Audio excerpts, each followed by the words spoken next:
Your Excellency, sir.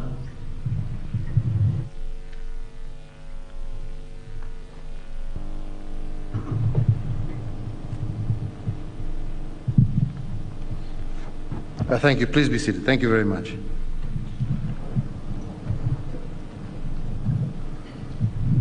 The graduates, distinguished ladies and gentlemen, let me say it gives me great pleasure to preside over today's passing out parade for the graduates joining the ranks of the Kenya Defense Forces.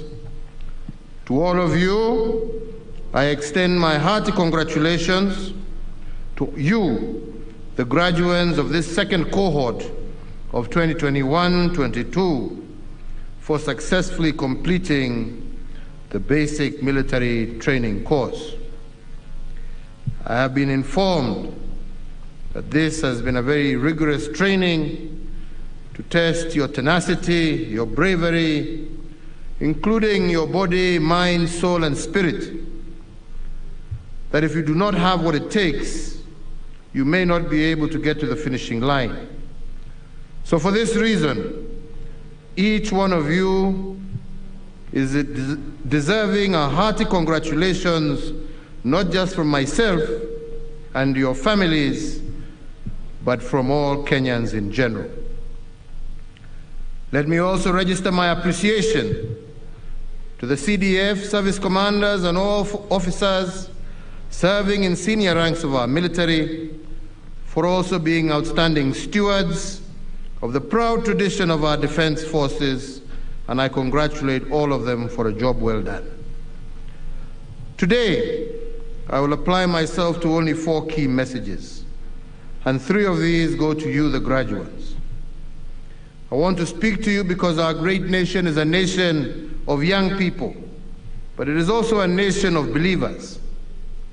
Firstly, Kenya is a nation of believers in God, in duty, courage, and honor. As we admit you to the ranks of the custodians of our sovereignty and our way of life, those 4 ingredients should guide your every action. Secondly, your pass out elevates you into a place of esteem in our society. With that high privilege comes heavy and demanding responsibilities.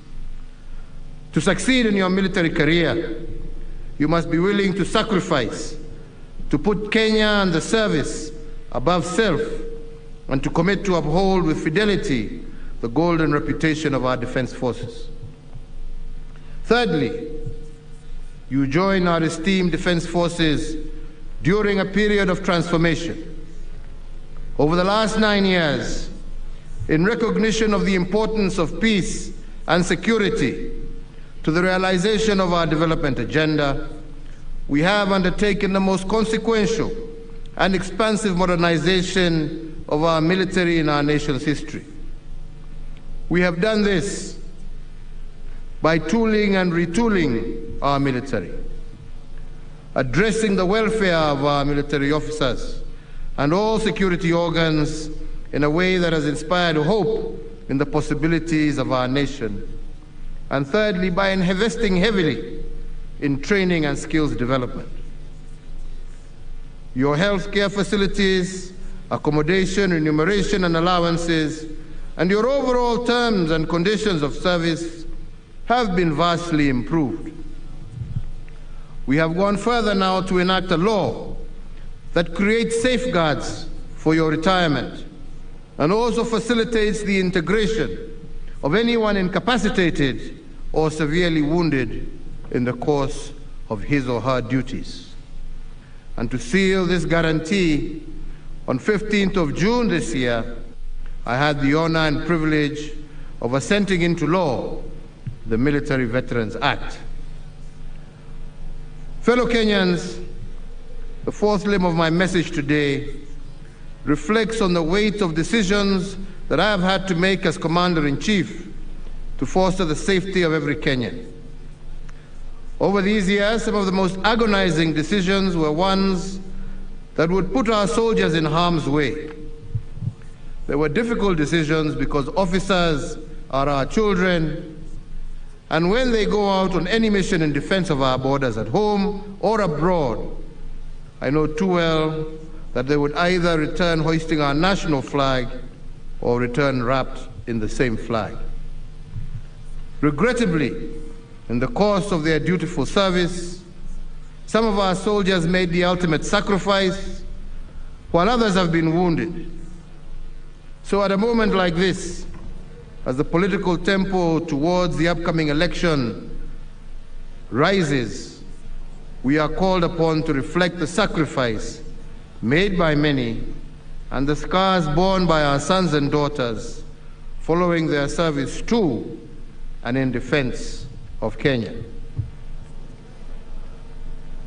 So to all our officers in all our disciplined service, let me say that I shall never tire of thanking you for your bravery, excellence, and dedication. You are the spear of our safety, our shield against those who would wish to do us harm, and a beacon of inspiration for the entire nation. As a modern and versatile military, KDF has embraced unfamiliar roles, but has also excelled in them. Due to your record of delivering superlative results, I have tasked the KDF from time to time to take charge of various strategic national programs and even to rescue failed institutions. You did it with the revival of almost 600 kilometers of dead meter gauge railway in a very impressive manner, ahead of budget and within schedule.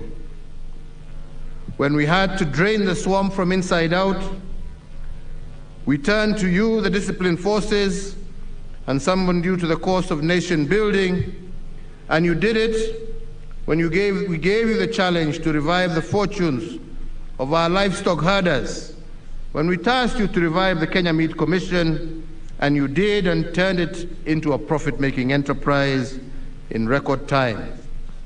You also did it at the Kenya Shipyard Limited, and today this corporation is poised to be the largest shipyard in sub-Saharan Africa. You did it at the Uhuru Gardens National Monument, and in only 22 months, you did what takes many 10 years. We have seen your service through the Nairobi Metropolitan Service, where residents of Nairobi can now access basic health services. You also did it for the nation when you anchored our national response to COVID-19 pandemic. And in moments of national disasters and civil emergencies, your efforts saved lives and property. So we see it in every day, and we are grateful for that work. So ladies and gentlemen, I once again thank all our security officers for all that you do. And in the same time, I wish you, our graduates, well as you join the ranks of those who have come and gone before you. Leaving here, you carry with you the respect and the abiding admiration of an entire nation. Your charge now is to protect our sovereignty and to a lifetime of duty, honor, and courage in the service to our nation that we are all devoted to. I urge you to guard the legacy bequeathed to you by your predecessors, adhering to all norms and values as prescribed in the oath of allegiance. And indeed, my message to you is that you must always be above reproach. As your Commander-in-Chief, I know and I am confident that you will not disappoint your compatriots. I am confident that the knowledge and skills you have acquired are and will be an enduring value to not only yourselves, but to our country as well. And may this ceremony today mark the beginning of a distinguished military career as you report to your respective services, formations, and units in the service of Kenya. To the Defense Forces leadership, the Commandant of the school, all officers and service members, in the Recruits Training School, once again we salute you for the commendable work whose fruits we see before us today. I also extend our gratitude to the parents and guardians of these recruits passing out today. An entire nation shares in the joy of your sons and daughters answering to the call of service. Nasema Mungu awabariki, Mungu awalinde, mukiendelea kutekeleza kazi ya kulinda nchi yetu. Mungu awaongoze na aweke vyema. Tuwatakia nyote kila laheri. Asanteni sana.